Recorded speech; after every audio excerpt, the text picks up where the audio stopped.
உனக்கு மட்டும் கொம்பா முளைச்சிருக்கு. ஏஎன்ஐ நிருபரை அலறவிட்ட அண்ணாமலை. வணக்கம் நண்பர்களே. சமீப காலமாக மீடியா நிருபர்களின் அட்டகாசம் என்பது நாளுக்கு நாள் அதிகரித்து கொண்டே வருகிறது. தங்களுக்கு பரபரப்பான கண்டென்ட்கள் வேண்டும் என்பதற்காக அரசியல் கட்சி தலைவர்களை துரத்த தொடங்கிவிட்டார்கள். குறிப்பாக மு.க. ஸ்டாலின் உள்ளிட்ட ஆளுங்கட்சி புலிகளிடத்தில் அடக்கி வாசிக்கும் மீடியாக்கள் எதிர்க்கட்சியினிடத்தில் ரொம்பவே ஆட்டம் போடுகிறார்கள். அதிலும் பாஜக முன்னாள் தலைவர் அண்ணாமலை இடத்தில் ஆரம்பத்திலிருந்தே திமுகவின் அடிவருடி ஊடகங்கள் அவரை டென்ஷன் செய்வதையே வாடிக்கையாக வைத்திருக்கிறது. இதன் காரணமாகவே அவர் அடிக்கடி மீடியா நிருபர்களிடத்தில் கடுமையான மோதலில் ஈடுபட்டு வருகிறார். அதேபோன்று ஒரு சம்பவம் நேற்றும் நடைபெற்றது. சென்னையில் தமிழக பாஜகவின் சட்டசபை தொகுதி பொறுப்பாளர் கூட்டம் நடைபெற்றது. இந்த கூட்டத்தில் நயினார் நாகேந்திரன், அண்ணாமலை, தமிழிசை உள்ளிட்ட பலரும் கலந்து கொண்டார்கள். இதில் கலந்து கொள்வதற்கு அண்ணாமலை தனது காரில் இருந்து இறங்கி வந்தபோது ஏஎன்ஐ மீடியாவை சேர்ந்த ஒரு நிருபர் அவர் முன்பு மைக்கை நீட்டினார். இப்படித்தான் காரில் இருந்து இறங்கிய உடனே அவர் மைக்கை நீட்டியதை பார்த்து கடும் கோபத்துக்கு ஆளாகிவிட்டார் அண்ணாமலை. நான் எப்போது பேச வேண்டுமோ அப்போது மட்டும்தான் பேசுவேன், அதை நீ முடிவு பண்ணக்கூடாது. இன்னும் நிகழ்ச்சியில் நான் கலந்து கொள்வதற்கு முன்பே என்னிடத்தில் வந்து மைக்கை நீட்டக்கூடாது என்று தனது கோபத்தை வெளிப்படுத்தியிருந்தார். என்றாலும் அந்த நிருபர் அவரிடத்தில் கேள்வி கேட்க முற்பட்டதை அடுத்து அண்ணாமலையின் கோபம் மேலும் அதிகரித்தது. இதே அரசியலில் 4-5 ஆண்டுகளாக நான் செயல்பட்டு வருகிறேன் மற்றும் மீடியா நண்பர்களுக்கு என்னிடத்தில் எப்போது பேச வேண்டும், என்ன பேச வேண்டும் என்பது நன்றாக தெரியும். ஆனால் நீங்களோ தேவையில்லாத கேள்விகளை கேட்கிறீர்கள். அத்தனை மீடியா நண்பர்கள் எல்லாம் அங்கே உட்கார்ந்து இருக்கும்போது உங்களுக்கு மட்டும் என்ன வந்தது? அவர்களெல்லாம் விட நீங்கள் தான் பெரிய மீடியா என்ற சீன் போடுகிறீர்களா? அங்கே வெயிட் பண்ணி கொண்டிருக்கும் நிருபர்கள் எல்லாம் பாவமா? உங்கள் நிறுவனத்திற்கு மட்டும் என கொம்பா முளைச்சிருக்கு. என்னை பொறுத்தவரை எல்லோருமே ஒன்றுதான். அதோடு நீங்கள் என்னை துரத்துவதை பார்க்கும்போது நான் உங்களிடத்தில் வேலை செய்து மாத சம்பளம் வாங்குவதை போல் உள்ளது. என்னை வந்து பேட்டி எடுங்கள் என்று உங்களுக்கு நான் அழைப்பு விடுத்தேனா? இது போன்ற ஒரு நிகழ்ச்சியில் பங்கேற்பதற்கு முன்பு மைக்கை நீட்டிக்கொண்டு டென்ஷன் ஏற்படுத்துவதை இத்தோடு விட்டுவிடுங்கள் என்று அந்த நபரை பார்த்து கடுமையான எச்சரிக்கையை விடுத்துவிட்டு அங்கிருந்து புறப்பட்டு சென்றார் அண்ணாமலை. இப்படி அண்ணாமலை பேசிய அந்த வீடியோ சோசியல் மீடியாவில் வைரலாகி வருகிறது. அடுத்த செய்தி. புதிய சட்டத்துக்கு தடை போடுவதா? PR ஹவாய்க்கு வைத்த அதிரடி செக்.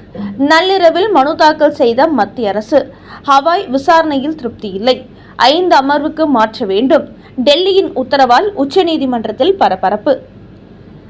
தற்போது உச்சநீதிமன்றத்தில் தலைமை நீதிபதியாக இருக்கும் PR ஹவாய் மத்திய அரசுக்கும் ஜனாதிபதிக்கும் எதிரான நடவடிக்கைகளை எடுத்து வருகிறார்.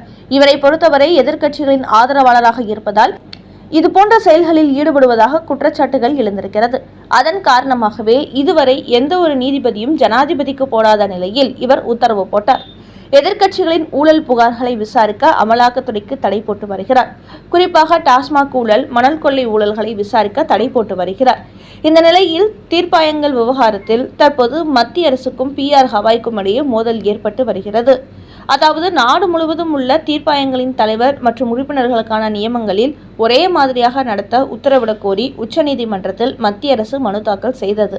இந்த மனுவை விசாரித்த நீதிபதி PR ஹவாய் அமர்வு, தீர்ப்பாயம் நியமனங்கள் ஒரே மாதிரியாக இல்லை என்றால் அவற்றை மூடி விடுங்கள் என்று மத்திய அரசுக்கு ஒரு உத்தரவு போட்டிருந்தது. இந்த நிலையில் இதுகுறித்த விசாரணை நேற்று மீண்டும் PR ஹவாய் அமர்வில் விசாரணைக்கு வந்தபோது மத்திய அரசு சார்பில் வழக்கறிஞர் வெங்கட்ரமணி ஆஜரானார். அப்போது அவர், இந்த வழக்கு விசாரணையில் எங்களுக்கு திருப்தி இல்லை. மத்திய அரசுக்கு எதிரான கோணத்தில் இந்த விசாரணை போய்கொண்டிருக்கிறது. அதனால் இதை 5 நீதிபதிகள் சாசன அமர்வுக்கு மாற்ற வேண்டும் என்று கூறினார். ஆனால் அவரது கோரிக்கையை தலைமை நீதிபதி ஏற்க மறுத்ததை அடுத்து 2 பேருக்கும் இடையே வாக்குவாதங்கள் ஏற்பட்டது. அதோடு இந்த வழக்கு குறித்த வாதங்களை அனைத்தும் முடிவடைந்து விட்டன. மீண்டும் எப்படி வாதம் நடத்த முடியும்?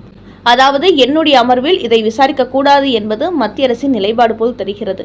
அப்படி என்றால் ஆரம்பத்திலேயே நீங்கள் இதை வேறு அமர்வுக்கு மாற்றியிருக்கலாம். அதனால்தான் இந்த புதிய மனுவை நள்ளிரவில் 5 நீதிபதிகள் அவருக்கு மாற்ற வேண்டும் என்று மனு தாக்கல் செய்துள்ளீர்கள் என்று கூறினார். அதற்கு மத்திய அரசு வழக்கறிஞர் வெங்கட்ரமணி, உங்களது அமர்வில் இந்த வழக்கின் விசாரணை ஒருதலைபட்சமாக இருக்கிறது. தொடர்ந்து மத்திய அரசுக்கு எதிராகவே உங்களது விசாரணை கோணம் செல்வதால் இதை எங்களால் ஏற்றுக்கொள்ள முடியாது. உங்களிடத்தில் பொதுவான நிலைப்பாடு இல்லை. மத்திய அரசை எதிர்க்க வேண்டும் என்ற கோணத்திலேயே நீங்கள் விசாரணை நடத்துகிறீர்கள் என்று கூறிய வழக்கறிஞர் வெங்கட்ரமணி, கண்டிப்பாக இந்த வழக்கை வேறு அமர்வுக்கு மாற்றியாக வேண்டும். நீங்கள் விசாரித்தால் இதில் உண்மையான நீதி கிடைக்காது என்று ஆவேசமாக பேசியுள்ளார். இதையடுத்து இந்த வழக்கு விசாரணையை வருகிற 7ஆம் தேதிக்கு PR ஹவாய் ஒத்திவைத்துள்ளார். குறிப்பாக தலைமை நீதிபதி PR ஹவாயை பொறுத்தவரை ஆரம்பத்திலிருந்தே மத்திய அரசுக்கும் ஜனாதிபதிக்கும் ஆளுநர்களுக்கும் எதிரான ஒரு நிலைப்பாட்டை தான் எடுத்திருக்கிறார். அதன் காரணமாகவே இதுவரை இந்தியாவில் வந்த எந்த ஒரு தலைமை நீதிபதியும் சொல்லாத தீர்ப்புகளை எல்லாம் இவர் கூறி வருகிறார். மத்திய அரசு எந்த ஒரு சட்டத்தை கொண்டு வந்தாலும் அதற்கு தடை போட்டு விடுகிறார். இதற்கு காரணம் மத்திய அரசை சிறப்பாக செயல்பட விடக்கூடாது. அதேபோல் ஜனாதிபதி ஆளுநர்களுக்கு எதிராகவும் இவர் செயல்பட்டு கொண்டிருக்கிறார்.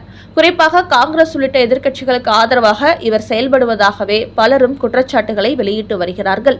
அவரது செயல்பாட்டில் அதிருப்தி ஏற்பட்டதினால்தான் PR ஹவாய் அமர்வு விசாரித்த இந்த தீர்ப்பாயங்கள் நியமனம் தொடர்பான வழக்கை தற்போது புதிய அமர்வு விசாரிக்க வேண்டும் என்று மத்திய அரசு உச்சநீதிமன்றத்தில் மனு தாக்கல் செய்திருக்கிறது என்பது குறிப்பிடத்தக்கது. மேலும் PR ஹவாயை பொறுத்தவரை தமிழகத்தில் டாஸ்மாக் ஊழலை விசாரிப்பதற்கு தடை போட்டதோடு ஊழல் அமைச்சர்கள் மீதும் விசாரணை நடத்தக்கூடாது என்று தடை போட்டார். இப்படி எதிர்க்கட்சிகள் ஆளும் பல மாநிலங்களில் நடக்கும் ஊழல்களை அமலாக்கத்தை விசாரிக்க கூடாது என்று தொடர்ந்து தடை போட்டு வருவதால் அவர் மீது கடுமையான விமர்சனங்கள் எழுந்திருக்கிறது. அதன் காரணமாகவே இவரது செயல்பாடு மத்திய அரசுக்கு எதிராக இருப்பதாக டெல்லியில் உள்ள ஊடகங்கள் பரபரப்பு செய்திகளை வெளியிட்டு வருகிறார்கள். அடுத்த செய்தி, மு.க. ஸ்டாலினுக்கு ஏற்பட்ட தோல்வி பயம், குறிவைக்கப்படும் எதிர்க்கட்சி தலைவர்கள். 2026 தேர்தல் சர்வேக்கள் திமுகவை அச்சுறுத்துவதால் தற்போது முதலமைச்சர் மு.க. ஸ்டாலின் அதிமுக புள்ளிகளை தட்டி தூக்கும் வேலைகளில் தீவிரமடைந்திருக்கிறார். அந்த வகையில் பல அதிமுக புள்ளிகளிடத்தில் பேச்சுவார்த்தை நடக்கிறது. அப்படி நடத்தப்பட்ட பேச்சுவார்த்தையில்தான் OPS-இன் ஆதரவாளராக இருந்த மனோஜ் பாண்டியன் நேற்று திமுகவில் இணைந்துள்ளார். அதேபோல் பெண்களை ஆபாசமாக பேசியதால் திமுகவிலிருந்து ஓரங்கட்டி வைத்திருந்த முன்னாள் அமைச்சர் பொன்முடியை மீண்டும் கட்சிக்குள் கொண்டு வந்துள்ளார் மு.க. ஸ்டாலின். முக்கியமாக யார் யாருக்கெல்லாம் ஜாதி ரீதியாக ஓட்டுகள் இருக்கிறதோ அவர்களையெல்லாம் கட்சிக்குள் இழுத்து வருகிறார். இதேபோல்தான் அமைச்சர்கள் மனோ தங்கராஜ், நாசர் உள்ளிட்டோர் மீது ஊழல் குற்றச்சாட்டுகள் எழுந்தபோது அவர்களின் பதவியை பறித்தவர். அவர்கள் மூலம் கிறிஸ்துவ முஸ்லிம் ஓட்டுகள் திமுகவுக்கு கிடைக்கும் என்பதால் அவர்களை மீண்டும் அமைச்சராகிவிட்டார். அந்த அளவுக்கு தேர்தலில் எப்படியாவது வெற்றி பெற்றுவிட வேண்டும் என்பதற்காக ஜாதி அரசியல், மத அரசியல் என்று தீவிரமாக கையில் எடுத்துள்ளார் மு.க. ஸ்டாலின். புஷி ஆனந்தை லெப்ட் ரைட் வாங்கிய விஜய். தமிழக வெற்றி கழகம் தொடங்கப்பட்டதிலிருந்து திமுகவுக்கு எதிரான அரசியலை முன்னெடுத்து வருகிறார் விஜய். ஆனாலும் தனது கட்சியினரிடத்தில் அவர் கடுமையான கோபத்தை இதுவரை வெளிப்படுத்தியதில்லை. ஆனால் கரூர் சம்பவத்துக்கு பிறகு விஜய் நிலைப்பாட்டில் ஏகப்பட்ட மாற்றங்கள் ஏற்பட்டிருக்கிறதா. அனைத்து முடிவுகளையும் தானே எடுக்க தொடங்கி இருக்கும் அவர் கட்சியில முக்கிய பொறுப்புகளில் இருக்கும் புஷி ஆனந்த், ஆதவ் அர்ஜுனா, ஜான் ஆரோக்கியசாமி ஆகியோருக்கிடையே வெடித்துள்ள மோதலால் பெரிய அளவுல டென்ஷன் ஆகியிருக்கிறாராம். இது குறித்த தன்னோட எதிர்ப்புல சமீபத்துல பதிவு செய்திருக்கிறார் விஜய். குறிப்பா உங்களது மோதலை இத்தோட நிறுத்திக்கணும், இல்லைன்னா இது குறித்து நான் மாத்தி யோசிக்க வேண்டி வரும் அப்படின்னு கடுமையா எச்சரித்திருக்கிறார். குறிப்பா புஷி ஆனந்த் மிக கடுமையான கோபத்தை வெளிப்படுத்தியிருக்கிறாராம் விஜய். அதாவது ஒரு பொதுச் செயலாளர் என்ற முறையில் நீங்கள் செய்வது எதுவுமே சரியில்லை.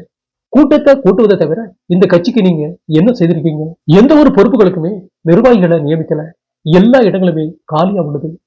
அதிலும் கட்சியில நீண்ட காலமா தொடர்களா இருக்கவங்களுக்கு எந்த பொறுப்பும் கொடுக்காம புதிய நபர்களுக்கு கொடுத்திருக்கீங்க. இப்படி இருந்தா எப்படி கட்சியை வலுப்படுத்த முடியும்? அதோட கரூர் சம்பவத்தின் போது ஒரு வழக்குன்றதும் தலைமறைவாகிட்டீங்க. நீங்க எங்க இருந்தீங்க அப்படிங்கிறது கட்சிக்கே தெரியல. ஆனா அந்த சம்பவத்துக்கு பிறகு நான் பனையூர் வீட்டில் தான் இருந்தேன். கைது நடந்தா பார்க்கலாம் அப்படின்னு தான் கூறினேன். வீட்டுக்கே வாங்கன்னு போலீஸுக்கே சவால் விட்டேன். ஆனா நீங்களும் கைது செய்திருவாங்களோ அப்படிங்கிற அச்சத்துல காணாமலே போயிட்டீங்க. ஆனா சோசியல் மீடியாவில் தொண்டர்கள்கிட்ட சண்டை போட்டுட்டு இருக்கீங்க. இப்படி இருந்தா எப்படி நாம வெற்றி பாதை நோக்கி செல்ல முடியும்? உங்களோட இதே செயல்பாடு தொடர்ந்தா உங்க இடத்துக்கு வேறு நபர் வந்து விடுவார் அப்படின்னு புஷி ஆனந்த கடுமையா எச்சரித்திருக்கிறாராம் விஜய்.